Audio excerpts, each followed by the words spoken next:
Story 1. I remember it vividly, like it happened yesterday, though it was well over a decade ago. It was sometime back in 2006 or 2007, a sunny afternoon in the Bay Area, California. My friend and I decided to visit my grandmother's grave, something I did from time to feel close to her, especially when life got a little too hectic. This time my friend came along for the ride. We had no idea what was coming. The cemetery where my grandmother was buried was quiet, peaceful, tucked away on the outskirts of town. It wasn't one of those fancy manicured places.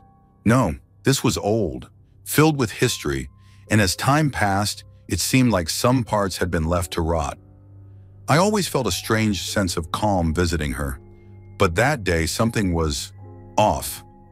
We spent a few minutes at my grandmother's grave, just talking quietly, reminiscing. It was a usual visit, nothing out of the ordinary. But as we made our way out, my friend, he always had this weird curiosity for the morbid, pointed out a section of the cemetery off to the side. "Hey, check that out," he said, his eyes lighting up. "Those graves look ancient." I turned and saw what he was talking about.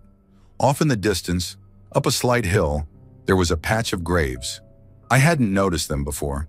They looked different, older, isolated. The grass was overgrown and brown, and some of the headstones leaned at odd angles, as if time itself had tried to pull them down. "I don't know, man. I think we should just go," I said, already feeling an uncomfortable prickle run down my spine. But my friend had this wild streak in him. He loved a good thrill, and without waiting for me, he was already out of the car, walking toward the hill. "Come on, just a quick look," he called back. I sighed, hesitated, then followed. We walked a few yards up the hill, closer to those forgotten graves. As we got nearer, I realized just how old and decayed they were. Some of the tombstones had crumbled, and the engravings were barely visible, worn away by decades of rain and sun. The air up there felt heavier, thicker somehow, like it was pressing down on us. The silence was suffocating, broken only by the faint rustling of the wind in the trees. "These graves are ancient," my friend whispered, crouching down to get a closer look at one of the headstones. "I think some of these date back to the 1700s. Can you imagine what kind of history is buried here?" I didn't respond. Something was gnawing at me, something deep and primal. I didn't like the feel of the place. It was like we were intruding on something we had no business being a part of. I felt a shiver run down my spine, and the hairs on the back of my neck stood up. "Dude, we shouldn't be here," I said, my voice low, almost a whisper. I didn't want to say it too loudly, like I was afraid something might hear. And then it happened. A loud, bone-shaking boom echoed through the cemetery, so sudden and violent that I felt it in my chest. The ground seemed to tremble beneath my feet, and the trees nearby exploded with birds, scattering in all directions. My heart nearly jumped out of my chest, and I froze, eyes wide, searching for the source of the sound. My friend, just as startled, jumped to his feet, eyes wild. "What the hell was that?" he shouted. I didn't answer. I didn't have to. We both knew we needed to get the hell out of there. Without another word, we bolted back down the hill toward my car, our footsteps pounding against the ground as we ran. My mind raced, trying to make sense of what had just happened. But nothing made any sense. It wasn't thunder, it wasn't a gunshot. What the hell had made that sound? We reached the car, breathless. But the moment we saw it, my stomach dropped. The passenger side window was completely shattered. Glass was everywhere, on the ground, in the car, scattered across the seats. My friend and I just stared at it, dumbfounded. There was no rock, no bullet, nothing that could explain it. Just shattered glass, like the window had exploded from the inside out. "What the hell happened?" my friend muttered, still trying to catch his breath. I could hear the panic rising in his voice. I felt it too. Freaking out, I grabbed my phone and called my mom. My hands were shaking as I tried to explain what had happened. Her voice was calm, almost too calm. "Someone probably threw a rock or shot at the car," she said, dismissing it like it was nothing. But there was no rock, no bullet, and who the hell would be messing around in the middle of a cemetery in broad daylight? I hung up the phone, but her explanation didn't sit right with me. The cemetery was deserted. There was no one around when we'd gone up the hill, no kids playing, no one hiding in the trees, just us. and those graves. We didn't talk much on the drive back. The silence in the car was thick, like neither of us wanted to acknowledge what had just happened. My friend stared out the window, eyes distant, while I kept glancing in the rearview mirror, half expecting to see something following us. When I dropped him off at his place, we barely said goodbye. Neither of us brought it up again. Not then, not ever. It was like an unspoken pact between us, a way to keep the fear at bay.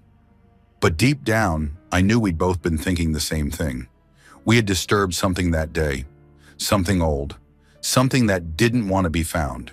To this day, I can't explain what happened. I've told myself 100 different versions of the story, trying to make sense of it, but none of them fit. And every time I think about it, that feeling comes back. The heaviness in the air, the boom that shook the ground, the shattered glass. Some things, I guess, are better left buried. Story 2. I was heading out from 29 Palms, California to Albuquerque, New Mexico, taking what was supposed to be a shortcut. I had driven this road before. It was isolated, a 2-lane stretch of highway that cut through a dead, silent desert, with nothing but open sky and mountains for miles. The route took me past Amboy, a tiny town that felt forgotten by time, half abandoned and eerie, sitting in the middle of nowhere with a dormant volcano looming on one side and vast salt flats on the other. People said it was a hot spot for weird activity, whispers about satanic groups and strange rituals in the middle of the night. I'd heard the rumors, but they felt like campfire stories. That afternoon, the sun was relentless, baking everything around me. There was nothing alive out there, just the wind occasionally whipping across the road and the crunch of gravel under my tires. I made a quick stop in Amboy, snapped a photo of the sign as a bit of proof for my friends who dared me to take this godforsaken road to I-40. Then I got back in my car and headed toward the mountains. As I climbed higher into the range, the road narrowed. The air grew colder, and long blades of grass began to rise on either side, swaying gently as if trying to whisper secrets. I was alone, not a soul in sight, and the isolation weighed on me. But it wasn't until I crested a hill and began descending into a narrow canyon that something truly unsettling happened. Up ahead in the middle of the road, I saw something. My heart gave a slight jolt as I squinted to make sense of it. It looked like a car?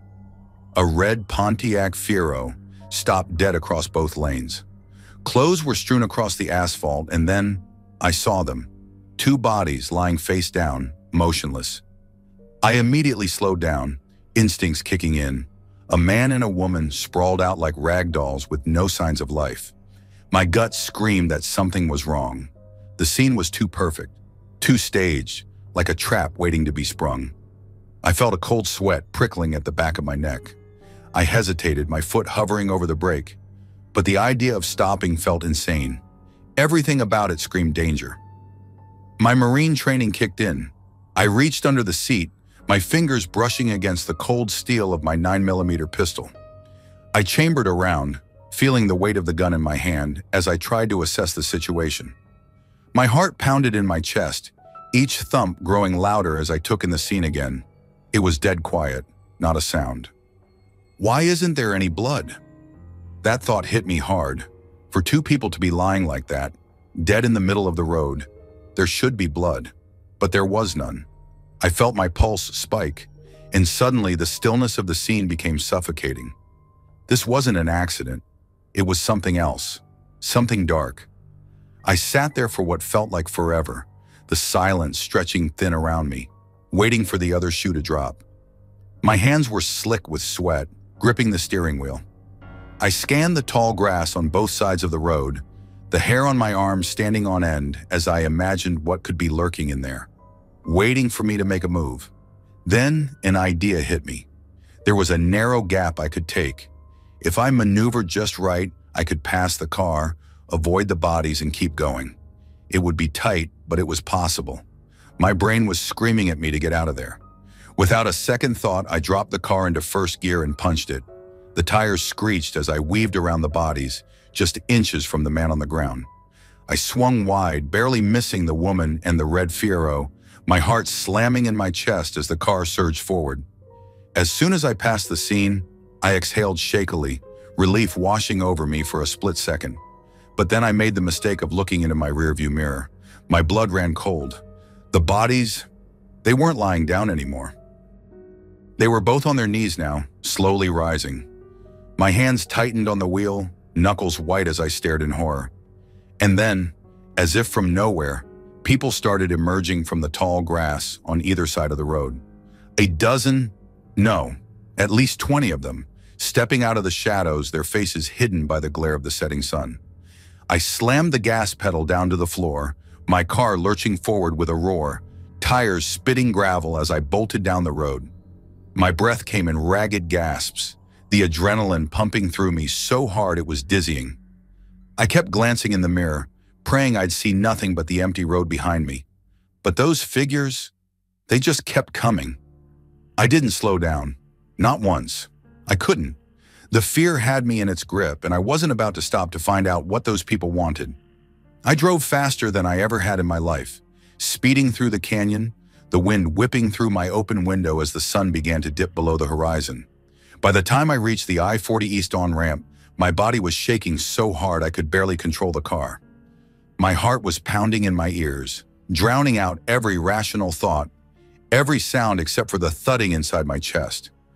I pulled over on the shoulder and just sat there for a minute, my hands still gripping the wheel, knuckles white as bone. I stared at the road ahead, the normality of civilization slowly creeping back into view, and felt a deep, bone-chilling dread. I'll never know what would have happened if I had stopped to check those bodies. Part of me wishes I could convince myself it was all just a figment of my imagination. But the truth is, sometimes what we don't understand is far more terrifying than anything we can explain. That road, that day, it changed me. I've never taken that route again, and I never will. Story 3. It was a night like any other at the maximum security prison. You'd think after working there for years, you'd be numb to the things you see, but some nights stay with you forever. I was on shift with my buddy Dave. We were used to the routine by now, walking the tiers, doing our rounds, checking on the inmates through the small windows in their cells. Most nights it was the usual stuff, yelling, cursing, maybe some banging on the walls. But that night, it was different. We had a few inmates who were mentally ill, really unstable types. The ones who self-harmed wore these Fitbit-like devices that tracked their heart rates. If there was any abnormal spike or drop, it would send an alert to the control room, and we'd rush to their cells to prevent something catastrophic. These monitors had saved a few lives before, but that night, they failed us. I remember it vividly. It was around 2 a.m., and everything was quiet, eerily quiet. Dave was doing the cell checks while I manned the cameras. I saw him stop at one cell, the one that belonged to a guy named Lyle. Lyle was troubled. He wasn't like the others. He never screamed, never lashed out. He was always disturbingly calm, like something deep inside him was broken and would never be fixed. He'd been here for years for some unspeakable crimes. It was hard to tell if Lyle was even aware of what he did. Dave knocked on Lyle's door, just the usual check-in. Then I heard him over the radio, his voice hesitant. "Hey, are you okay in there?" No response. I saw Dave lean closer to the window, his flashlight sweeping across the small cell. "Lyle, what the hell?" His voice was low, but I could hear the unease creeping in. I flipped over to the camera feed for Lyle's cell, and that's when I saw it. Lyle was sitting on the floor, his back against the wall, his head tilted back. His face was smeared with blood. His eyes were closed, but the blood, it was all over him.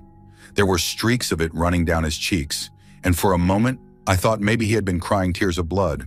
But that wasn't it. That wasn't it at all. "Hey, Lyle!" Dave was louder now, banging on the door. "What the hell happened? Where's the blood from?" Lyle didn't move. He just sat there, eyes closed, and then, in the most unnervingly calm voice, he said, "It doesn't hurt." That was all. Over and over again. "It doesn't hurt! It doesn't hurt!" Dave was shouting at him by now, demanding answers, but Lyle kept repeating those same words like a broken record. No screaming, no panic, nothing. Just that steady, almost serene voice. I hit the emergency button. We needed to get in there. Something was wrong, very wrong. As I ran down the hall toward the cell, I kept glancing at Lyle's heart rate monitor on the tablet we used. But there was nothing out of the ordinary. His heart rate was normal, not a single spike. No warning that anything was wrong, but I knew deep down that something was off. When I reached the cell, Dave was already at the door with the key. We opened it cautiously, the smell of blood hitting us immediately. I remember gagging, but pushing it down as we stepped inside. Lyle didn't flinch. He didn't react at all. He just kept muttering, "It doesn't hurt." That's when I noticed them. His eyes, they weren't in his head. They were on the floor, just lying there in a small pool of blood, like two discarded marbles. Perfectly intact, but no longer where they should be. And Lyle, he was sitting there, eyes gone, blood running down his face, and he didn't seem to care. Not one bit. Dave swore under his breath, backing up against the wall, his face pale. Jesus Christ. I froze, staring at Lyle in disbelief. How could this be possible? He should have been screaming. He should have been writhing in pain. But there he was, calm, collected, as if he'd just done the most natural thing in the world. "Lyle, what did you do?" I whispered, my voice shaking. But all he said, over and over, was, "It doesn't hurt." The paramedics arrived not long after, but even they were stunned. Lyle's vitals were normal, his heart rate, his blood pressure. It was all within the usual range. They couldn't understand it. How could someone pluck out their own eyes and not feel any pain? How could someone mutilate themselves like that and not even flinch? As they loaded him onto the stretcher, Lyle turned his head in my direction. Well, as much as someone without eyes could. And for the first time he smiled, a slow, unsettling smile that chilled me to the bone. "Thank you," he whispered, his voice barely audible. "Thank you for seeing." Seeing what? I still don't know. But that smile, it's burned into my memory. I see it when I close my eyes at night. I hear his voice sometimes too, that same calm repetition of those words. It doesn't hurt. I never went back to Lyle's cell after that. I couldn't. Dave and I requested transfers to different blocks, and we got them. But every so often I hear rumors. They say Lyle's still in the medical ward, still calm, still smiling, even though he has no eyes.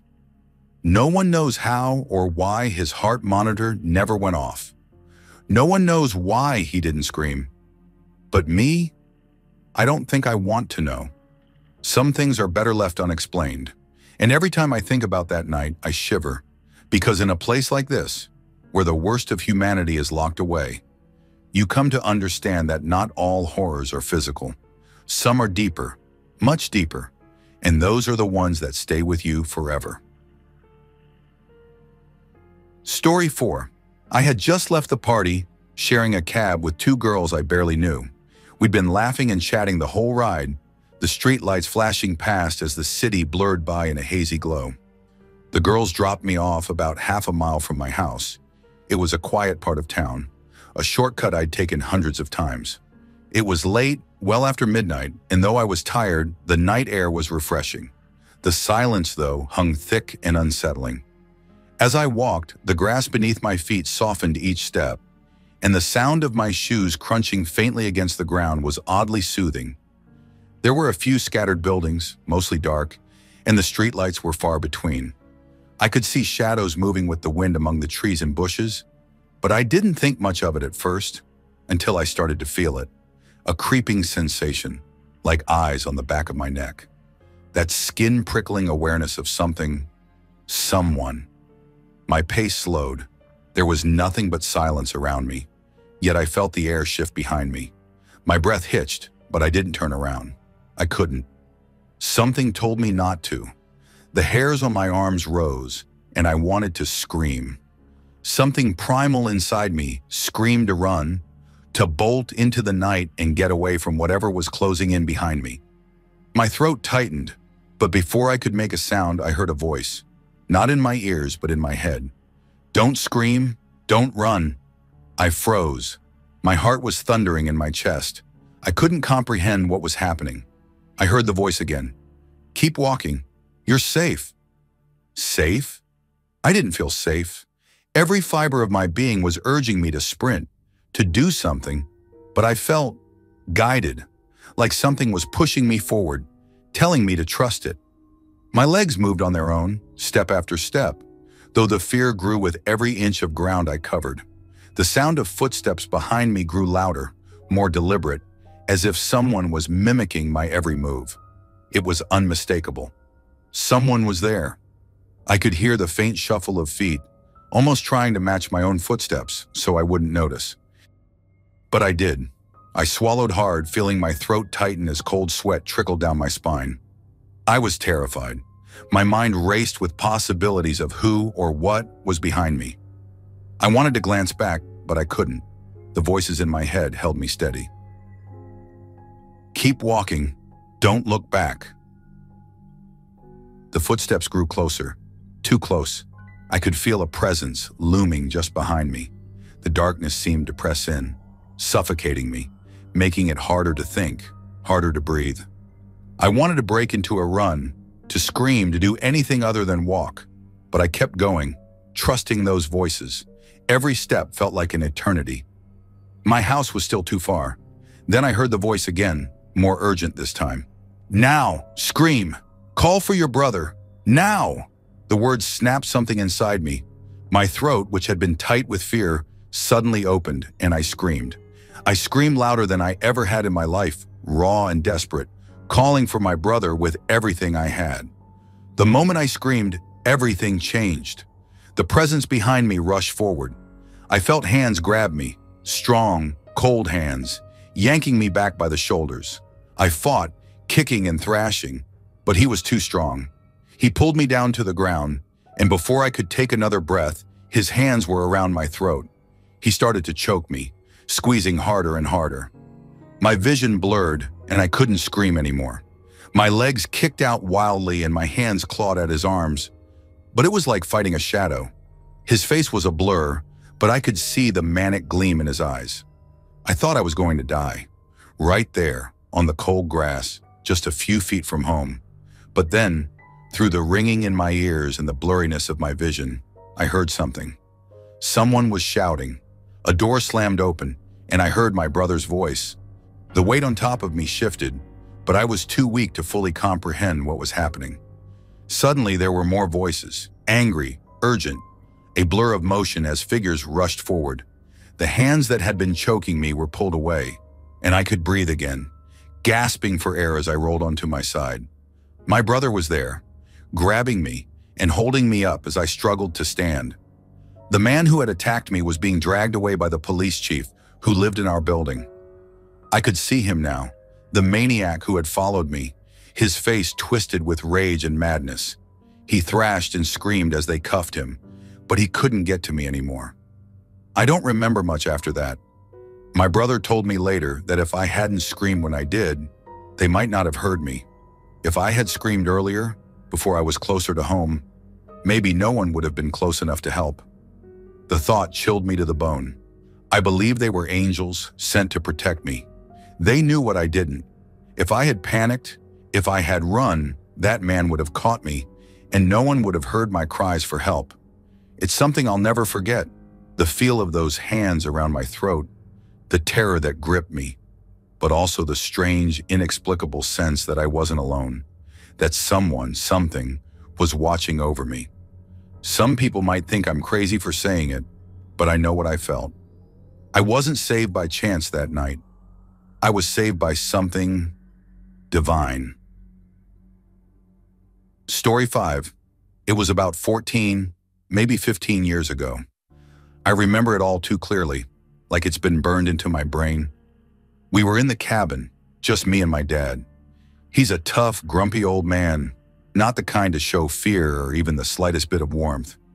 He sat by the fire sipping on hot stew, his face lit up by the flickering flames, looking as if he were carved from stone. It was winter. Not the peaceful kind, with gentle snowfall and holiday lights. This winter was brutal, biting cold with sheets of wind that cut through you. It had been raining earlier, and now the weather was dropping hard. My mom had gone out, braving the mess, trying to grab whatever supplies she could before things got worse. Our country was in the middle of chaos.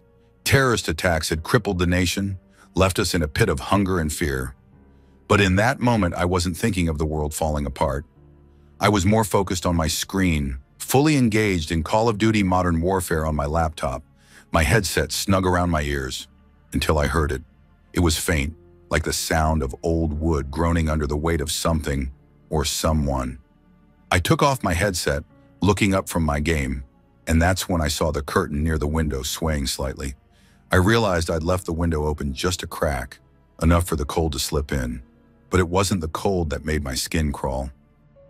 There was movement, something on the other side of the window, just behind the semi-translucent curtain. It was a shadow. No, more than a shadow. A shape, a figure. I froze. It moved slowly, just enough for me to know it wasn't the wind. It was tall, human-like, but wrong. I couldn't make out details, just the blurred silhouette of something I knew shouldn't be there. My heart was pounding so loud I could hear it in my ears. I stood up, slowly moving toward the window. The figure was still there, still looming, 2 feet away from me, separated by nothing but a thin sheet of fabric and glass. I stopped, hesitated for a moment, then stepped forward to pull the curtain back. And just like that, it shrank away. In an instant, it was gone. The way it vanished, it wasn't normal. It didn't just move out of sight. It shriveled, folded in on itself, and disappeared into the cold, snowy night. My breath caught in my throat. I couldn't move, couldn't think.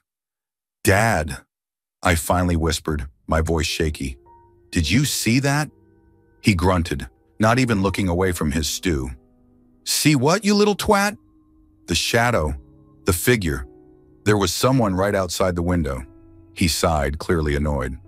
"Josh is probably messing with you. He's coming over soon, remember? He's always pulling pranks." I wanted to believe him, to take comfort in the idea that it was just Josh playing games. But deep down, I knew better. I hadn't seen a human. I had felt its presence. The air in the room was still thick with something wrong. But arguing with my dad wasn't worth it. He wasn't the type to entertain ghost stories or supernatural nonsense, so I stayed quiet. But as the minutes ticked by, my nerves didn't settle. An hour passed. No sign of Josh, no more creaks, no more shadows. Just the endless ticking of the clock and the crackling of the fire. Then the phone rang. It was an old landline phone, one of those that made a sharp, jarring sound. My dad didn't even look up this time. "Go answer that." I walked over to the phone, hesitating as I picked it up. "Hello?" There was a pause on the other end before a man's voice came through, sounding distant, cold. "Hello, I'm from Westwood County. Are you related to Josh Reynolds?" My heart sank. Yeah, he's my uncle's friend," I stammered. The voice on the other end was flat, emotionless. "I'm sorry to inform you, but we found him near Lake Trail. He's dead." I felt my legs give way beneath me. My hand tightened around the phone. Dead? That couldn't be right. I'd just seen him, or at least I thought I had. We rushed to the scene, my dad still in his usual gruff, no-nonsense mode, though I could tell something had unsettled him too. He wasn't saying much on the drive, just muttering to himself under his breath. When we arrived at the lake, the police were already there, standing around something on the ground, covered in a thin sheet. One officer, pale-faced and visibly shaken, pulled it back just enough for us to see. Josh was lying there, naked, his body crumpled in the snow, skin pale and lifeless. And there, on his chest, was the same pattern I had seen in the window, the same shadow now imprinted into his flesh like a burn. I couldn't breathe. I couldn't move. The world seemed to tilt around me, everything too real and too unreal all at once. It was the same thing I'd seen, the same thing that had been outside the cabin, watching us. I could still feel its presence lingering, like it had marked me too. For weeks after, I couldn't sleep. I couldn't shake the feeling that whatever it was, it hadn't left. It had just gone into hiding, waiting, watching.